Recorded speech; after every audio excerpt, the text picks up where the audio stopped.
Olá, tudo bem com você? Vamos continuar com as atividades escolares realizadas em casa por todos os estudantes da Rede Municipal de Ensino de Mogi das Cruzes, com o auxílio de um adulto responsável, de seu professor ou da sua professora. As unidades escolares continuarão acompanhando as atividades propostas, apoiando sempre o seu desenvolvimento. Todas as atividades realizadas devem ser apresentadas ao seu professor ou professora de sala sempre que solicitado. E lembre-se de guardar todo o material registrado para entregar assim que voltarmos para a escola. É importante que você tenha sempre em mãos o material EMAI e Ler e Escrever e seu caderno para realizar os registros colocando a data em que a atividade foi realizada. Continue com a rotina que você estabeleceu e sempre que possível realize a leitura de diferentes tipos de textos. Procure escrever espontaneamente sobre o que você está passando e sentindo por meio de um diário. Pesquise sobre assuntos que você ficou curioso e compartilhe com seus amigos e familiares.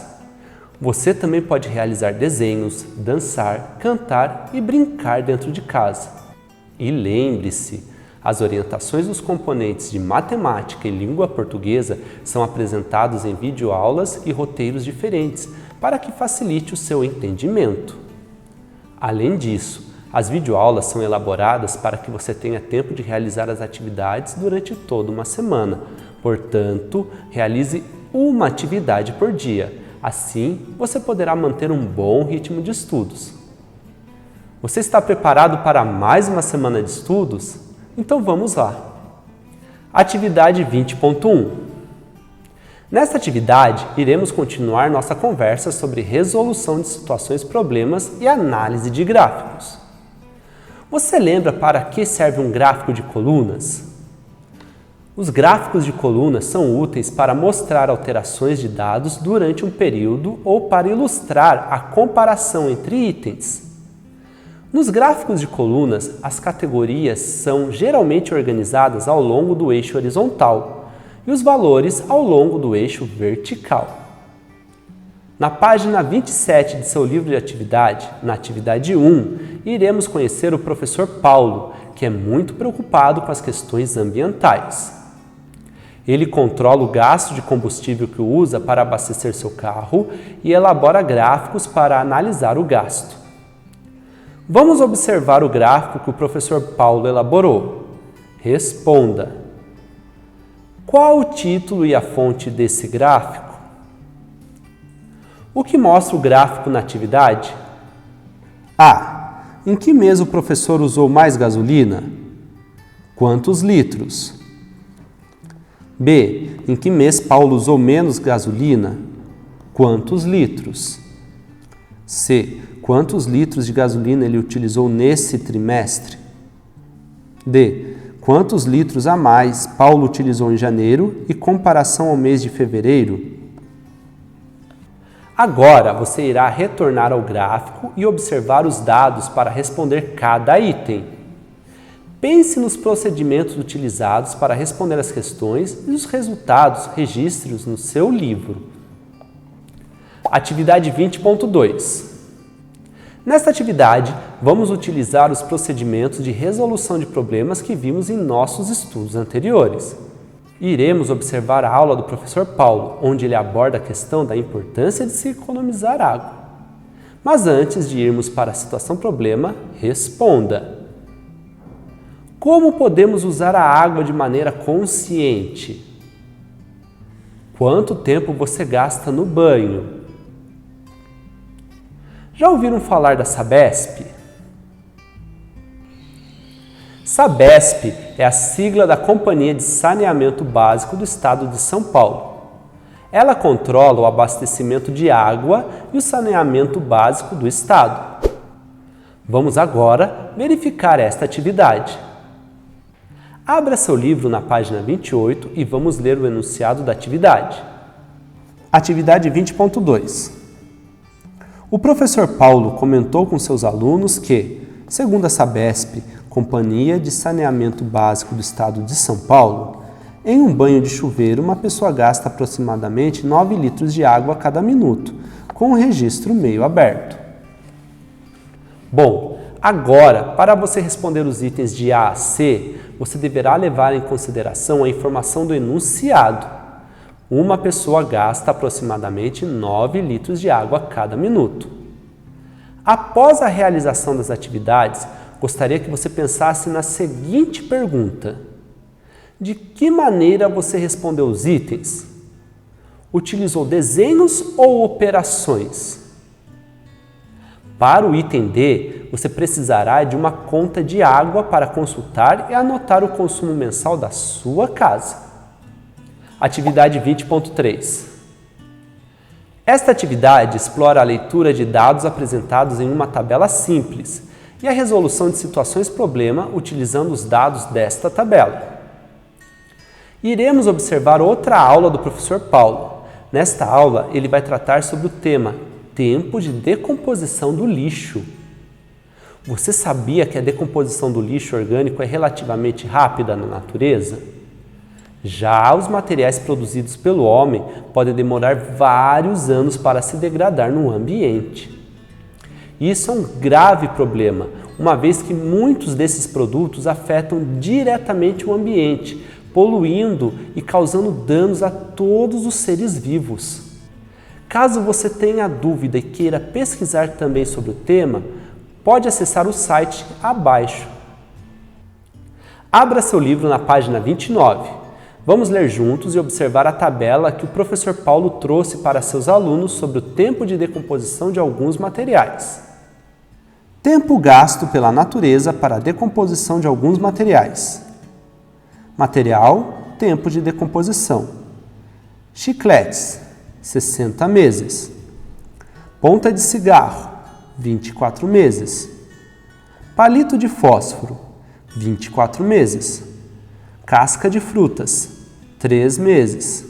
Jornais, 2 meses. Responda: qual é o título da tabela e qual é a fonte? O título da tabela nos ajuda na compreensão dos dados.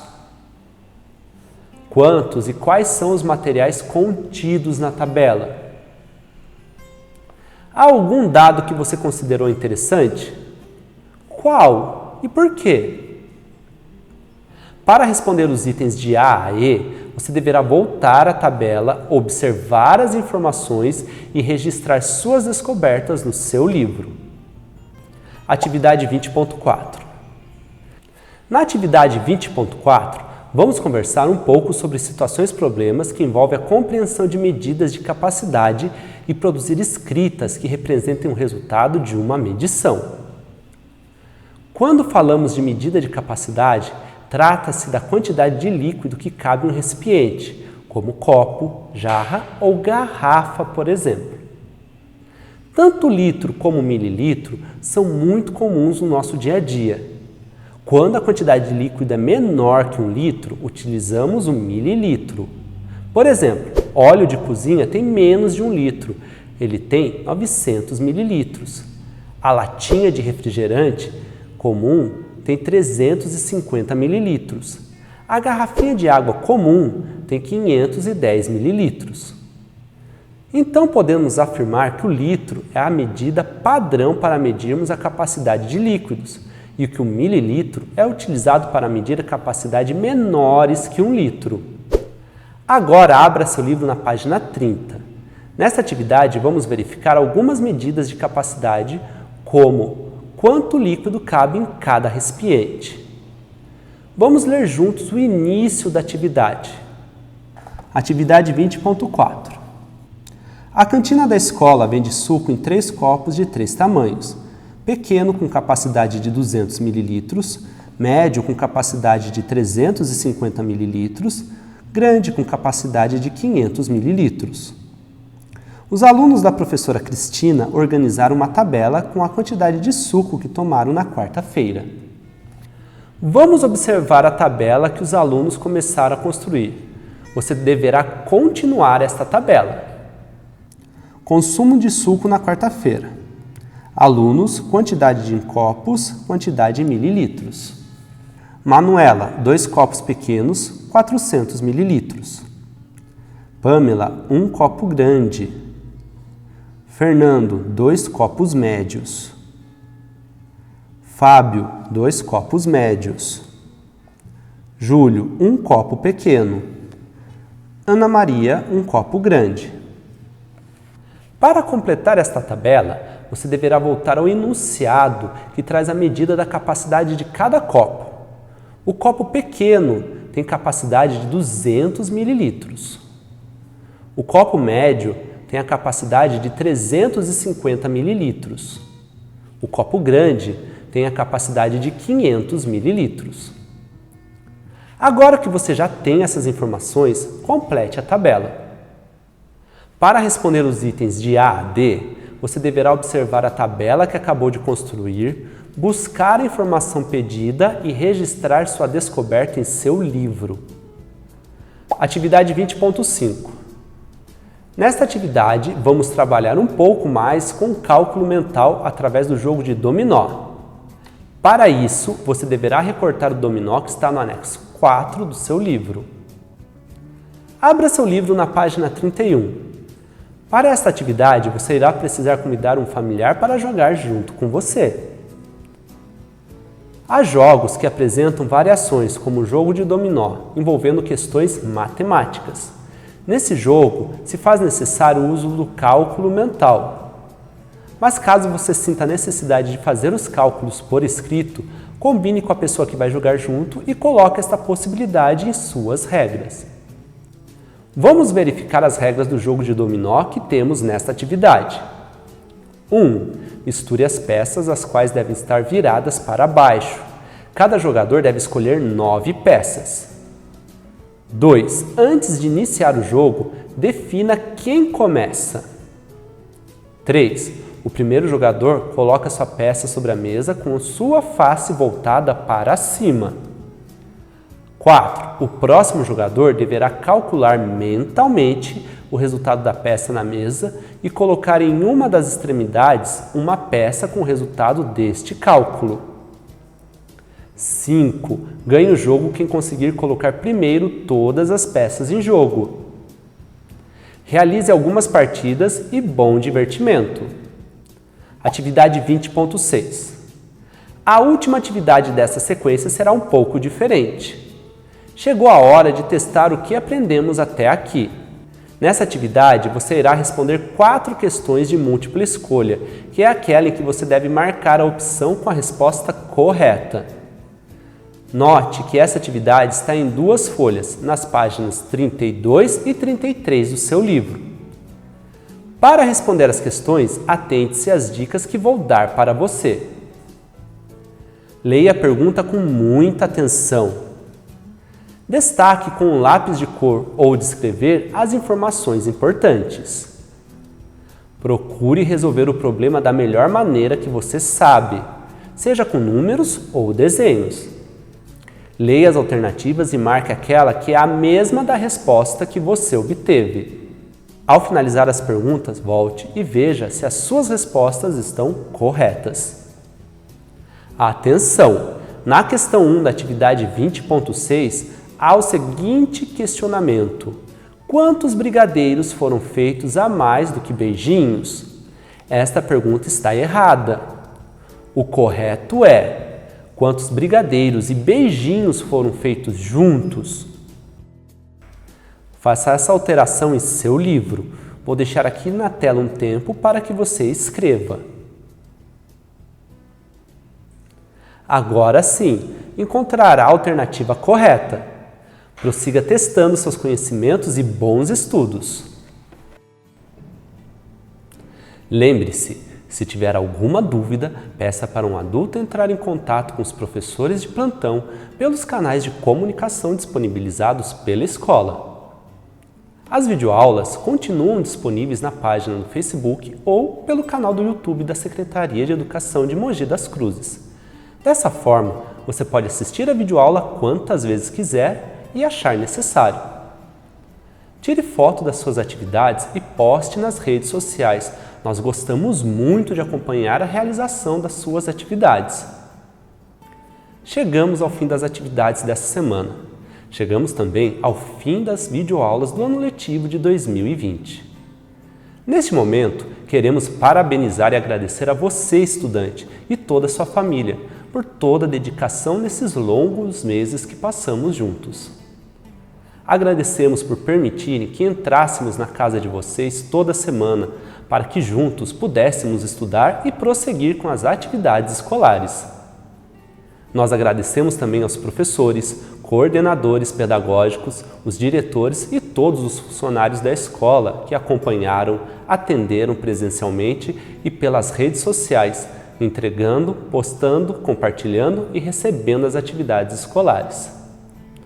Também parabenizamos e agradecemos a equipe técnica do Departamento Pedagógico que se esmeraram na produção dos roteiros das videoaulas. Nosso agradecimento também aos orientadores de informática que trabalharam nas filmagens e edição das videoaulas. Agradecemos à Secretaria Municipal de Educação de Mogi das Cruzes e à TV Câmara, que viabilizaram as transmissões das videoaulas. Sem o empenho e envolvimento de todos, o ano letivo de 2020 não teria acontecido. Desejamos a todos vocês um bom período de férias, de descanso e se cuidem para que o ano letivo de 2021 nas escolas seja uma realidade. Um grande abraço e contem sempre com a nossa dedicação. Pratique seus conhecimentos de língua portuguesa e matemática no site dos Simulados. Acesse www.simulados.sc-pmmc.com.br e entre com seu RA e a data de nascimento. Aproveite também para aprender o inglês junto comigo. Acesse www.migo.se-pmmc.com.br e comece a jogar. Acesse com seu RA e a data de nascimento.